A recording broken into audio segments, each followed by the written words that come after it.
Hello, അസ്സലാമു അലൈക്കും. ഇതാണ് എൻ്റെ തറവാട്. 38 വർഷങ്ങൾ പഴക്കമുള്ള എൻ്റെ തറവാട്.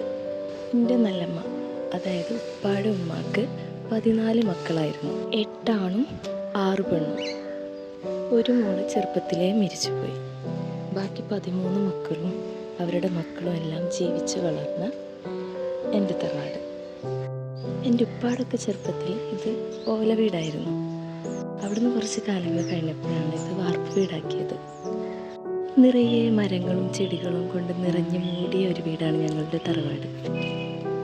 ഒരു വലിയ കൂട്ടുകുടുംബമായിരുന്നു ഞങ്ങളുടേത്. എൻ്റെ ചെറുപ്പത്തിലെല്ലാം നല്ല രസമായിരുന്നു.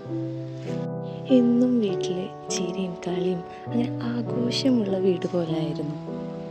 അങ്ങനെ കാലക്രമേണ ഓരോരുത്തരായി പതുക്കെ പതുക്കെ വീട് വെച്ച് മാറി താമസിക്കാൻ തുടങ്ങി. എൻ്റെ ഉമ്മാക്ക് എന്നെ വയറ്റിലുള്ളപ്പോഴാണ് നല്ലപ്പ മരിക്കുന്നത്. എൻ്റെ ഉമ്മ എപ്പോഴും പറയാറുണ്ട്, നല്ലപ്പ നല്ല സ്നേഹമുള്ള മനുഷ്യനാണ്, നല്ല ഉപ്പയാണ് എന്നൊക്കെ. അതൊക്കെ കേൾക്കുമ്പോൾ എനിക്ക് നല്ലപ്പാനെ കാണണമെന്ന് ഭയങ്കര ആഗ്രഹം ഉണ്ടായിരുന്നു.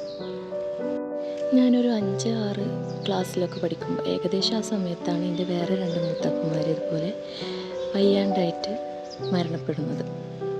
പണ്ട് ഈ ഇടയ്ക്കഴി ഒരു സീതി സാഹിബ് സ്കൂളിൽ പഠിച്ചവർക്കൊക്കെ ഹംസക്കാൻ്റെ കട എന്ന് പറഞ്ഞാൽ ഭയങ്കര ഫേമസ് ആയിരുന്നു. ആ ഹംസക്ക എൻ്റെ ഒരു മുത്താപ്പായിരുന്നു. ആളിപ്പില്ല, മരണപ്പെട്ടു പോയി.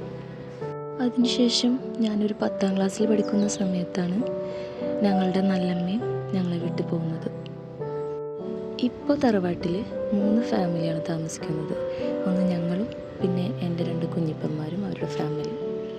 ഞങ്ങൾക്കും താഴെയുള്ളൊരു കുഞ്ഞിപ്പാക്കും വീട് വെക്കുന്നുണ്ട്. കുറച്ചും കൂടി കഴിഞ്ഞാൽ ഞങ്ങളും തറവാട്ടിൽ നിന്ന് മാറും. കുറച്ച് കാലം കൂടി കഴിഞ്ഞാൽ ഞങ്ങളുടെ സന്തോഷത്തിനും സമാധാനത്തിനും പ്രശ്നങ്ങൾക്കും ദുഃഖത്തിനും പ്രിയപ്പെട്ടവരുടെ വേർപാടിനും ആഘോഷങ്ങൾക്കും ഞങ്ങളുടെ ബാല്യത്തിനും സാക്ഷ്യം വഹിച്ച ഈ വീട് വെറും ഓർമ്മയായി മാറും. ആ ദിവസം ഞങ്ങൾക്ക് തണലായ നല്ല നല്ല ഓർമ്മകൾ സമ്മാനിച്ച ഞങ്ങളുടെ തറവാട് എല്ലാവരുടെയും മനസ്സിൽ നീറുന്ന ഓർമ്മയായി മാറും.